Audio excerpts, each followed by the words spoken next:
ya en el plató de Córdoba TV con Ricardo Santofimia Muñoz. Ricardo, muy buenos días. Buenos días. Bienvenido. Ricardo presenta esta tarde, en la jornada quizá pues más emotiva, la más señalada sin duda, de la Feria del Libro, ese Día Internacional, a las 6 en el Salón de Actos de Cajasur, Relatos de un neurótico. Bueno, Ricardo, en primer lugar, decíamos antes, es tu última y en este caso tu ópera prima, ¿verdad? Sí, tu primera contribución, y eso que hace falta solo pues echar un vistacillo a tu blog, a ese Otoño Perplejo, que yo de verdad de corazón recomiendo, tanto en su dimensión puramente literaria como en su dimensión filológica, pues avanzando, abordando asuntos, cuestiones gramaticales, morfológicas y demás. Vemos que llevas muchísimos años escribiendo, ¿no? Que no es ni mucho menos un primer acercamiento a la escritura, sí a la publicación. Sí, a la publicación es la primera, pero la verdad es que bueno, siempre he estado escribiendo mucho y cosas que escribía, se me ocurrían y entonces las desarrollaba de una manera bastante indisciplinada, o sea, sin un método de horario ni nada de esto, pero bueno, siempre he estado, siempre me ha gustado. Y eliges el que definía Javier Marías, por cierto, último premio Formentor de las Letras y uno de los poquísimos escritores españoles, junto a Lorca, Neruda, García Márquez, Octavio Paz, etcétera, en publicar dentro de la colección Modern Classics de Penguin, es decir, toda una autoridad en la materia. Él definía el cuento como ese noble género. Ricardo, ¿por qué eliges este cauce? ¿Es en el que tú te sientes más a gusto normalmente? Sí. Yo la poesía no la domino en absoluto, ¿no? Y entonces el relato sí que me ha gustado, me ha entretenido, me ha divertido escribiendo mucho. Tengo también escritas un par de novelas, que bueno, ya veremos a ver cuando las pase por la criba y igual se publica alguna de ellas. Pero el género narrativo ha sido el género literario que más me ha gustado, que más me ha impresionado y que más me ha divertido escribiendo. Sobre todo procuro divertirme. Y apostamos exactamente por el relato. ¿Sigue siendo necesario, Ricardo, restablecer, reivindicar esta narrativa breve? ¿Se le ha dado por fin su lugar o sigue siendo considerado como ese paso previo o como mucho ese desahogo que tiene todo novelista? Pues no lo sé, la verdad. Yo creo que es un género narrativo que no tiene mucha comparación con la novela, que es otro género narrativo, que cada uno tiene su cauce, pero yo creo que la gente actualmente lee mucho relato. Ahora corre mucho yo creo que es moda del microrrelato, seguramente por el afán de la sociedad en la que vivimos, el afán de leer rápido, enterarte de cosas, de darme una historia, pero dámela con muy pocos datos. Bueno, yo eso no lo podría hacer. Una vez me comentó un amigo que por qué no escribía microrrelatos, y es que mi afán por escribir, mi afán por la expresión se me quedaría cortísimo, tipo, no llegaría nunca a reducir en 3 palabras, o en 3 palabras no, pero en 8 o 10 líneas a reducir una historia. Entonces el relato, más o menos corto, sí que me da margen para poder desarrollar una historia y poder utilizar la expresión literaria en todas sus dimensiones. Bueno, te pregunto ahora, Ricardo, por cómo se ha ido confeccionando, cómo se ha configurado estos relatos de un neurótico. Esta compilación nace de un tirón, ¿es un libro que se concibe desde el primer relato con vocación de formar parte de, o es una selección posterior? No. Son una serie de relatos que he ido escribiendo a lo largo del tiempo, que he revisado un montón de veces y que al final, cuando hablando con Antonio Montoroso, que es el editor del libro, hablando de la posibilidad de editar relatos, pues hicimos una selección de los que ya tenía, o más bien, desde luego la hice yo se la propuse a él, y a él le gustó. Lo del título vino después como consecuencia de la selección, no fue previo. Sí, digo, bueno, ¿qué podemos hacer? ¿Qué título genérico le podemos dar a todos estos relatos? Hay que ponerle un título, indudablemente si vas a publicar un libro tienes que ponerle un título al libro. Y entonces, pues, dándole vueltas sobre la marcha, pensé que en algo coincidía eso de que fuera un neurótico.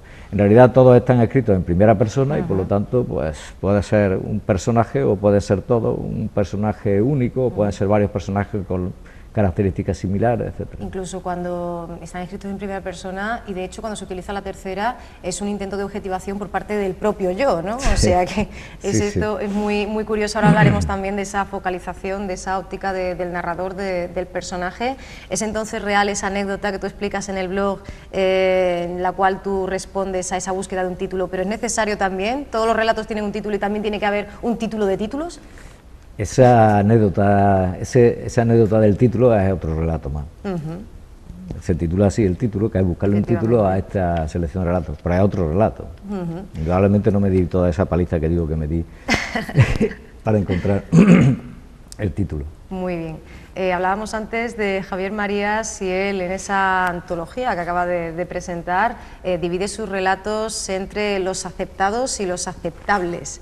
¿Entiendes tú esa traslación? ¿La podemos hacer a tu arsenal de prosas? No lo sé, yo tendría que leer el contexto en el que se produce esa declaración. Bueno, no sé, aceptado, aceptable, supongo eso que él piensa que pueden ser los aceptados son aceptables. los que de los que todavía me siento cercano, y los aceptables son aquellos que ya he dejado quizá un pelín lejos. ¿Se sigue reconociendo Ricardo Santofimia en estos relatos de Neurótico? Sí, y sobre todo, entre otras cosas, porque aunque estén escritos en distintas épocas, a la hora de seleccionarlos para publicarlos les he dado una revisión bastante completa. El mismo, vuelvo a citar a Antonio Monterroso, que ha sido el que me ha estado llevando un poco esta historia, pues me propuso que le hiciera una criba a la expresión.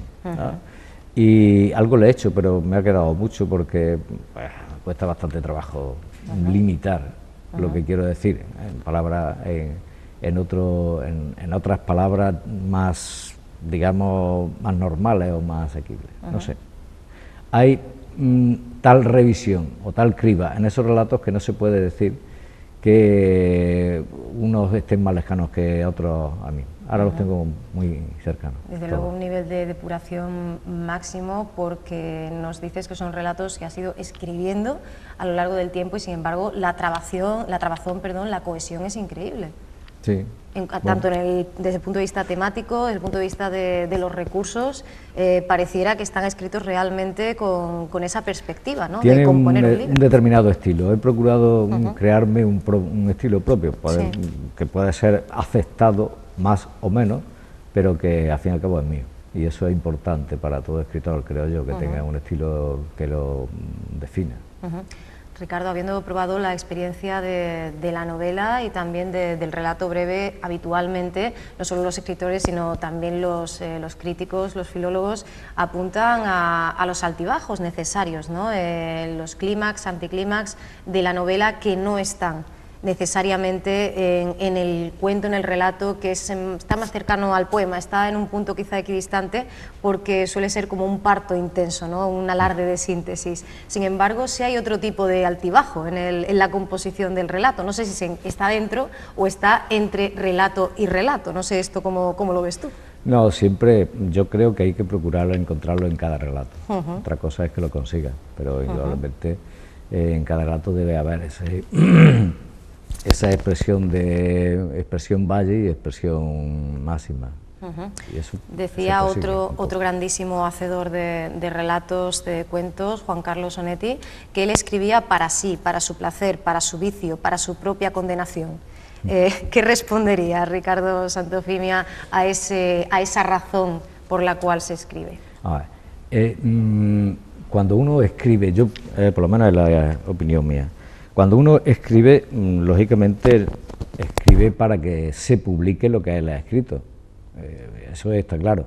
Otra cosa es que lo consigue, pero escribir para sí, con vistas a publicarlo, da la dimensión de disfrutarlo. Disfrutar escribiendo es fundamental para que luego se pueda publicar o tú lo puedas publicar con satisfacción. De modo que hay dos procesos. Primero, escribir, lo que dice Onetti me parece que yo estoy de acuerdo con él, pero evidentemente luego hay que publicarlo.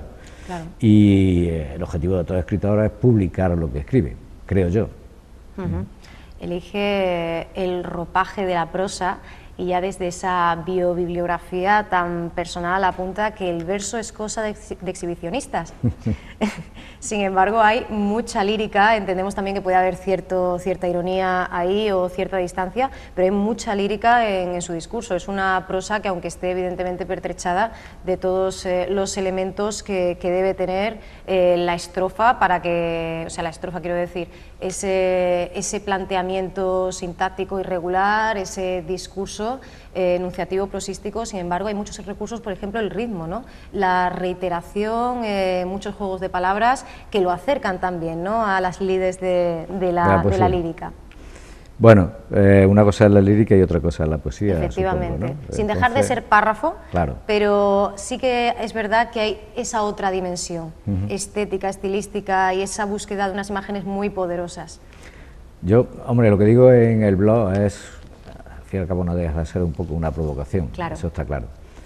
Pero sí que cuido mucho la expresión, y en ese sentido de cuidar mucho la expresión, ahí es por donde, por muchos sitios, aparte de la ironía, se cuela también la lírica, claro. Evidentemente, sí, sí. Pero soy consciente de ello, no es que quiera huir de planteamientos poéticos, sino que, bueno, yo donde me muevo es en la prosa. Desde luego nos han parecido muchos de esos elementos, bueno, me han parecido personalmente muy acertados, como ese volver a lo de antes, en ese relato de la decisión que de alguna forma ordena el discurso, o este otro relato en el que introducimos cada enunciado con la tarde, la noche, la madrugada, y vamos marcando así los tempos. Por supuesto, no hemos dejado de lado, no se nos haya pasado desapercibido el título, Relatos de un neurótico, y es que decías en ese relato, creo, del título, a estas alturas no me vas a pedir equilibrios, ¿no? A esa persona que te decía, oye, busca un título, ¿no? Claro, sea un poquito armónico y equilibrado y racional, ¿no? Sí, es que la historia de mi planteamiento sobre estos relatos, pero vamos, en general sobre todo, porque se puede ver incluso en los relatos que publico en el blog, es un poco desvariar sobre determinadas circunstancias de la vida actual, ¿no? Llevándolas hasta la exageración, hasta la hipérbole, pero procurando una cierta crítica, sin olvidar que todo eso que hago, todo ese planteamiento desmesurado, no es nada más que intentar refrescar el ridículo de muchas situaciones de la vida actual, de muchos planteamientos, ¿no? Entonces, en desvariar un poco es donde creo que está la clave. Por eso era el planteamiento de, hablando con ese hipotético, supongamos que editor, que es el que está hablando conmigo para plantear el relato, y que bueno, no vaya a pedir ahora que no pueda, que no desvaríe un poco. Esquizofrenia, neurosis, paranoia, locura, casi un antídoto, ¿verdad?, contra la rutina, la monotonía, de la que quizá también estemos bastante enfermos. El prologuista, que es a la postre también la persona que presenta Bernardo Ríos, lo define como una literatura neurótica con la cual agitas a los personajes y yo entiendo que por extensión al lector. ¿Qué te parece este concepto de literatura neurótica? Muy bien, yo estoy encantado con lo que ha dicho Bernardo en el prólogo. Bernardo fuimos compañeros en el Instituto Maimónides y nos hemos llevado muy bien en estos últimos años, y cuando yo le propuse que me hiciera el prólogo, que lo hace en forma de carta prólogo, pues lo aceptó y se leyó el libro y me hizo toda esta crítica que aparece por ahí en el libro, todos esos planteamientos, y yo estoy encantado con lo que dice. De modo que yo con lo que diga Bernardo estoy de acuerdo totalmente. Es un prólogo que nos ha gustado mucho y que además vemos muy acertado y muy adecuado efectivamente al texto, elogio de la locura, pero también, así de hecho reza alguno de tus textos, de tu blog, de ese otoño perplejo, de la gramática, y también hablas de una gramática de autor, y vamos a hablar también, si te parece, Ricardo, sobre esa dimensión, esa reflexión incansable, latente, yo diría que palpable, en ese discurso literario, que podemos hablar de una dimensión metalingüística, metaliteraria. También Bernardo habla de la conformación superlingüística de la que tú hablas, que tú mantienes, ahí coincidimos también en ese análisis, ¿es algo buscado o se va a filtrar siempre en cada cosa que escriba Ricardo Santofimio? Sí, las dos cosas, o sea, yo es que lo voy a buscar, de modo que para mí la gramática, después de estar tantos años dando gramática, pues es fundamental. Entonces, es que me sale espontáneamente, o sea, pero si no me saliera la buscaría, ¿no? De modo que es algo que te sale, como te sale estás contento con que te salga, es decir, no entiendes que sea un defecto, sino que como es una virtud que te sale, la persona que es buena y entonces estás muy a gusto con que sea buena persona, pues muy bien, pues eso es lo que me pasa a mí, que yo estoy muy a gusto con que eso me salga. Si a lo mejor considerara que fuera un defecto, pues intentaría taparlo, cortarlo, limarlo, etcétera. Ahí está esa parte, como decíamos, esa faceta de docente de latín y griego, de lengua y literatura española, sí. ¿Verdad? Esa formación filológica. En alguna ocasión te hemos leído que estamos en un momento de exaltación de la ignorancia, ¿no? Hablas de los gaznápiros que preguntan para qué sirve la gramática. Entiendo que también hay esa reivindicación, esa demanda, ¿no? Sí, sí, eso lo encuentra uno muchas veces, bueno, pero ¿para qué sirve la gramática? Es decir, ¿para qué tengo que saber que esto es el sujeto y esto es el predicado y que esto es el complemento directo, etcétera? Entonces es muy difícil explicárselo a esa gente cuando está cerrado, ¿eh? Si esto no sirve para nada, no me vengas con historias.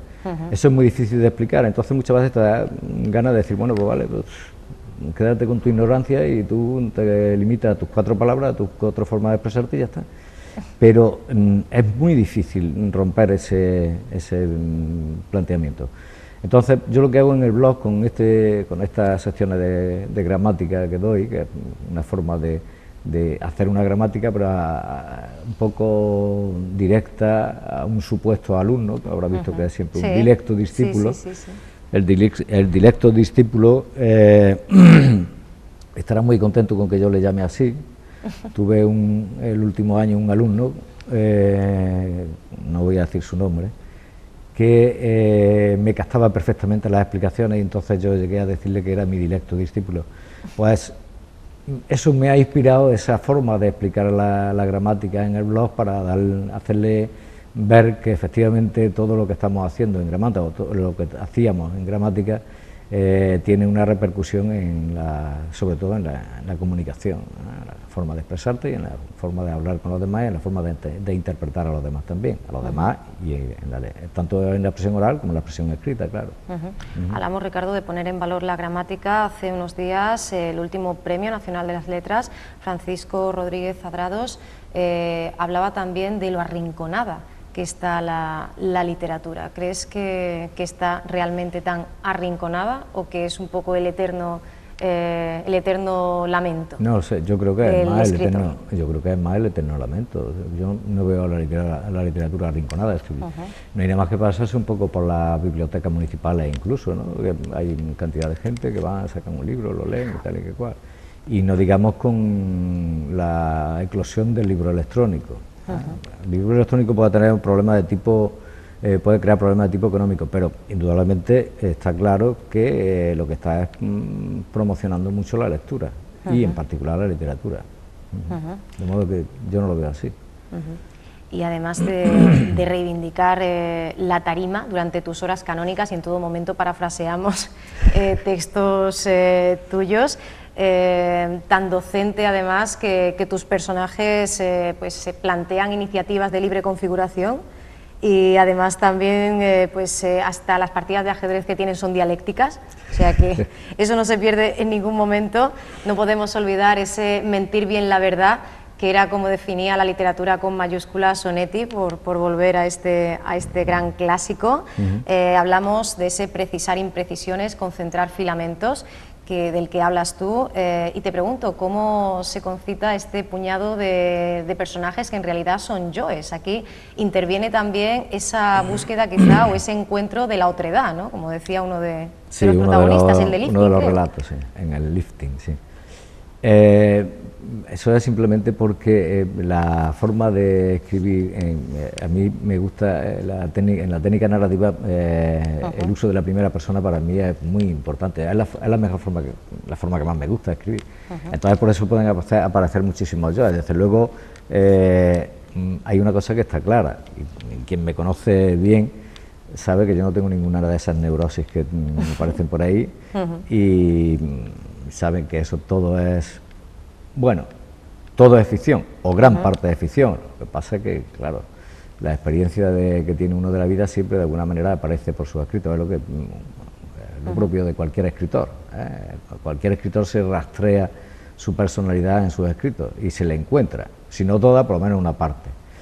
Eso es más difícil encontrárselo yo creo, a los escritores en prosa, a los narradores. Los poetas, por eso digo que son más, digo al principio del blog, son, ¿cómo digo? No me acuerdo. Lo que hemos comentado antes, exhibicionistas. Que es más exhibicionista, eso es. Pero porque yo creo que es que el poeta es más descarado. Es decir, los poetas sois mucho más descarados. No os importa hablar de vuestros propios sentimientos directamente, y eso un narrador no lo hace. Un narrador siempre procura esconderse un poquito más, creo yo. Y ahí palpita esa misma obsesión de denuncia, esa histeria intermitente, porque si en algo coinciden todos es que a su cotidianidad, ¿verdad?, pues se le suma pues cierta posibilidad de cambio, ¿no? Sí. Esa búsqueda normalmente disparatada de dar un auténtico viraje a sus vidas. Hablábamos antes de esa relación, ¿no?, entre el escritor y el narrador, el protagonista, el personaje, que en este caso se funden en uno, y si hay algo en lo que coincidís, si hay una línea, y es que todos utilizan la escritura, aunque sea por prescripción médica, como lo hicieran Sexton en su momento, pero todos necesitan escribir, con ansias o, digamos, expectativas o no literarias. Es una forma de llamar la atención sobre esa forma de reflexionar, ¿no? ¿Sí? Cuando uno escribe sobre cuestiones que le han pasado, realmente está reflexionando de otra manera que si lo hace solo mentalmente. Bueno, es una forma. Y como decía Bernardo Ríos, en ese prólogo es clave la figura del narrador, a veces multiplicado, también consciente de sí mismo. Antes hemos hablado de Julito Yáñez Scalaceli, el que decía que siempre con el uso de la tercera persona, ¿verdad? ¿Por qué esa identidad de inquietud permanente? Tú además hablas exactamente de identidad de inquietud. Identidad de inquietud. ¿Pero de quién hablamos? ¿De Julito? De todos los personajes, algo que es común y esencial. Porque la identidad de inquietud se refiere, yo creo, se refiere principalmente a la situación, al sistema de vida en que vivimos. No, eso se puede conectar directamente con el título del blog. Sí. Lo de perplejo no es nada más que la perplejidad que nos está planteando determinadas situaciones de la vida actual que te dejan bastante inquieto, que te crean una inquietud, pero no ya con inquietud con respecto al futuro, que eso ya te lo crean las noticias, sino inquietud con determinados planteamientos que tú tenías moralmente o incluso religiosamente en un momento dado de tu vida, y que de buena primera descubres que eso no es exactamente como tú lo tenías, ¿no? Entonces eso te crea una serie de inquietudes o determinados planteamientos de vida, ¿no? Es decir, yo voy a trabajar en un banco, de buena primera me di cuenta de que esto no es realmente, y tampoco sé por dónde tirar, ¿no? Eso lógicamente debe ser bastante frustrante. Porque aunque es inmensamente divertido, leer cada relato tiene un pozo bien complejo, bien profundo, ese análisis / crítica de la modernidad, esta manera de mostrar la popularidad como única redención del hombre corriente. Realmente estamos en un punto en el que hemos tocado fondo muchos, ¿no? Delante del televisor y atragantados con todo lo que vemos, ¿no? Sí.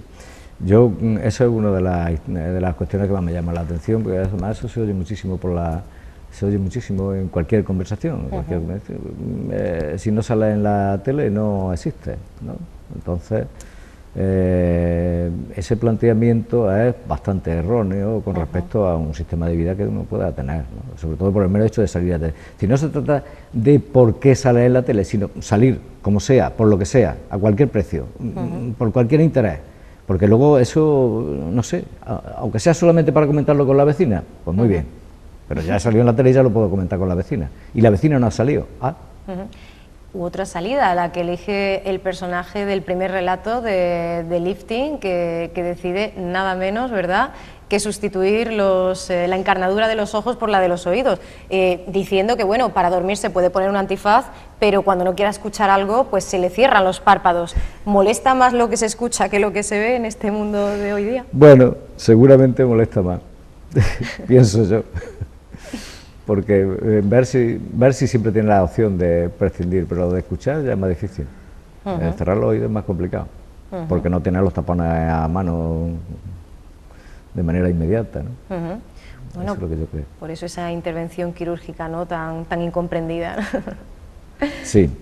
En el último relato encontramos también un elemento que está a lo largo de todo el libro, pero que se manifiesta especialmente, curiosamente es el más breve de todos, el accidente, y aquí también hallamos a ese Ricardo Santofimia, a ese narrador, ese personaje jugando también mucho con el lector, ¿no?, tras llevarnos de la mano hacia, pues, la eclosión de una desgracia, de un accidente de tráfico, con esa imagen además tan potente del dragón. Mira, estamos en el día de San Jorge, ¿no?, así que nos viene estupendamente esa imagen magnífica, como decíamos, que entra como una bala. Al final nos encontramos con la ruptura absoluta del horizonte de expectativas, con ese, bueno, hasta para la tragedia hay que valer, ¿no? Sí, es un poco ridiculizar una situación que podría haber sido realmente trágica. Eso seguramente es lo más autobiográfico o lo poco autobiográfico que puede ocurrir. Eso fue el resultado de una experiencia personal. Por lo tanto, me pasó a mí. Con tintes dramáticos, efectivamente, mía. porque hay un punto en el que tú dices, no sé dónde está ya la raya, ¿no?, de la vida, ¿no?, entre la vida y la muerte. Ocurrió así, vamos. Y entonces, pues, yo creo que una especie de catarsis para liberarme de aquella historia fue redactarlo y contarlo. Ese fue el resultado. Contar, descubrir, pensar sin que se resienta. El flujo narrativo es el gran reto cuando te pones delante de la hoja en blanco, o en este caso de la pantalla del ordenador también, porque no sabemos cómo escribes. Cada vez más con el ordenador, pero yo creo que es porque últimamente para no perder tiempo. Sí, siempre, incluso teniendo el ordenador, siempre me ha gustado primero escribirlo en papel y luego pasarlo al ordenador, ya empiezo a revisar y tal y cual, pero no sé, últimamente me ha dado por escribir directamente en el ordenador y al final va a ser el ordenador el que me va... Cada vez, yo siempre he tenido la letra muy fea, sí, muy zarrapastrosa. Mi padre, que era maestro, y maestro antiguo, me lo recriminaba muchas veces, pero no había nunca manera de solucionarlo. Entonces, escribir en el ordenador me libera, porque escribía en máquina sí, no, escribo muy bien, me sale una letra perfecta, magnífica, ¿no? Sobre todo. Lo mismo da, además domino tanto el Arial como el New Roma, por lo tanto, fenómeno. Con cualquier fuente, con cualquier tipo de grosor, ¿no? Sí. Entonces, esa es otra ventaja, yo le veo esa ventaja al ordenador. Es tu presentación, este conjunto de relatos al mapa literario. ¿Qué opinión te merece? ¿Qué radiografía haces ahora que te acercas no solo ya como escritor, como lector, sino también publicando, que es dar un paso al frente? No lo sé. Sí, no sé qué va a ocurrir, en realidad es que no lo sé. Sí, yo lo vamos a presentar esta tarde, creo que va a ser una presentación digna y creo que va a ir bastante gente, pero el resultado final no ni lo preveo, ni es que ni me lo planteo, porque si no entonces sería mucho más complicado, estaría bastante peor. Si yo que tengo ya una edad, incluso me pongo nervioso como no sé, como se supone que las personas mayores tenemos más pozo y por lo tanto no nos pone nervioso cualquier cosa, pero sin embargo pues yo tengo una cierta inquietud. en el otro lógica sentido, y sana, diría. Inquietud en el sentido distinto a la inquietud de la que hablábamos antes. Perdona, ¿qué decías? Sí, no, digo que es sana la inquietud, hombre, no Sí, sería no, claro, normal no, que sí. estuviera uno tan relajado, Sí, ¿no? exactamente. Bueno, hablamos, si te parece también, Ricardo, del panorama actual. No es lo mismo acercarse, aproximarse a él desde la distancia, ¿no? De escribir uno pues delante de su ordenador o ante su máquina de escribir, que hacerlo ya con un libro en el mercado. ¿Qué te parece a ti lo que te encuentras, no ya en la narrativa, sino en general, en el ámbito literario? No sé si prefieres hacer un análisis del nacional o por lo menos el entorno cercano. No lo sé, yo creo que están proliferando mucha literatura, mucho tipo de literatura, Sí. de muchos niveles, y eso siempre es bueno. El que haya mucha gente dispuesta a escribir tanto poesía como narrativa es importante. Otra cosa es que luego los resultados de cada cual, de cada escritor, pues sean de una manera o sean de otra. Pero el mero hecho de que haya una gran oferta, y hay una gran oferta, está claro, pues ya es un dato. Y además, no solamente hay una gran oferta, sino, como decíamos antes, creo que también hay una gran respuesta a esa oferta. Es decir, la gente está interesada en esto, ¿no? En la literatura. Por lo tanto, el panorama yo lo veo bueno. Hay unos cuantos novelistas españoles muy buenos, y hay algunos internacionales también buenos. Luego, ya con independencia de los llamados bestsellers, que bueno, los bestsellers, cuando sale un bestseller, pues está claro que ese va a triunfar. Pero con independencia del marketing de este tipo de literatura, pues luego, por lo demás, a mí me parece muy importante, muy interesante lo que hay. Y aquí en Córdoba no hay nada más que ver la programación de la Feria del Libro, que está cuajada de presentaciones de libros. Eso es un dato muy importante. Antes nombrábamos a Drados, y en ese ensayo que acaba de presentar, sí critica la sacralización actual de la autoría y la originalidad. Y a mí me recordaba cuando Augusto Monterroso decía aquello de que sería sano el ejercicio de desdeñar la gloria tanto y hasta el punto de no querer siquiera terminar las obras.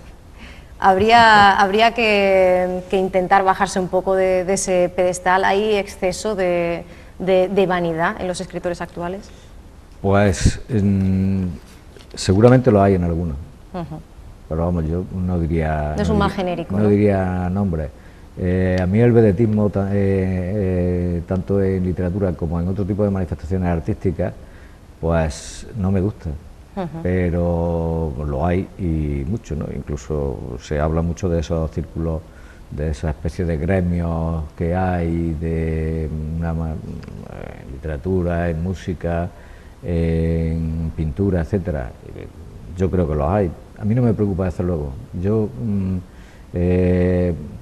no tengo grandes aspiraciones, ni voy a intentar colarme en algún gremio para promocionar mi escrito. Si sale bien, bien. Tampoco tengo una ambición. Seguramente si tuviera 30 años a lo mejor tendría otros planteamientos, pero otros planteamientos, quiero decir, de un gran interés en promocionarme, pero no sé, nunca he pretendido colarme en grupos, y hablo por supuesto, de literatura no, porque no intento publicar antes, pero en las cuestiones de enseñanza y esto, que siempre también hay, a lo mejor en determinadas circunstancias, grupos de cierta élite o de cierta cercanía al poder. Tampoco, si ha coincidido que haya estado en alguno, ha sido porque haya coincidido, porque haya habido un trabajo que hacer, pero si no, no. Entonces, no me preocupa a mí en exceso esto. Ahora, que a verlo, sí, seguro que lo hay. Tú, en cualquier caso, llegas al mundo editorial con estos relatos de un neurótico. Marca esta publicación un antes y un después. Tienes vocación, tienes idea de, a partir de ahora, seguir sacando a la luz y seguir escribiendo con la idea ya de publicar, o esto de momento ha sido pues un pequeño intento, un amago? No. Yo voy a seguir intentándolo. Es decir, tengo...